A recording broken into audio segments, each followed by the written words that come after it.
was talking to somebody at the restaurant, and I've said this before. I said a lot of people deal with, when I started off, I was talking about a lot of people deal with a lot of different things in their life, but they don't deal with it, deals with them. And then I used the example I've used before, but I add a little bit more spice to it. And the spice was, just imagine you dealing, well, you clean your kitchen and you do you clean the counters, the floors, everything, and you clean out the refrigerator. But the first thing you actually put down is like some broccoli that went bad.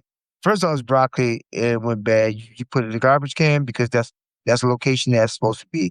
It's not supposed to be in the refrigerator. All right, so that's not the location it's supposed to be in. So you put it in the garbage can, then you go about your way. There's other trash that you put on top of the broccoli, and you go about your merry way and clean the kitchen. The kitchen's spotless. You spend some time dealing with the things that need to be disposed of or cleaned up or polished, right?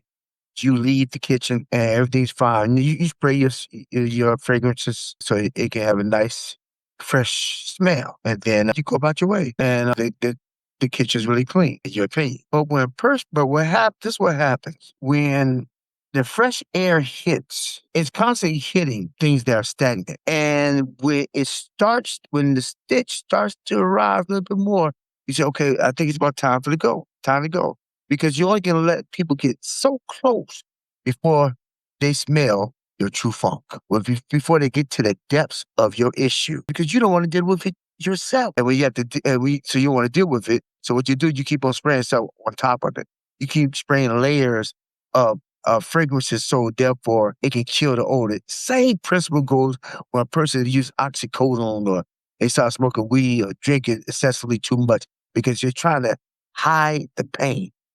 Really, that's the coping mechanism because they don't want to deal with the issue. It's like broccoli. When the door opens up and the fresh air hits, it goes to where the funk is and it brings light to what's not right. And a lot of times they keep people at arm's length because they do not want to bring light to things that are not right.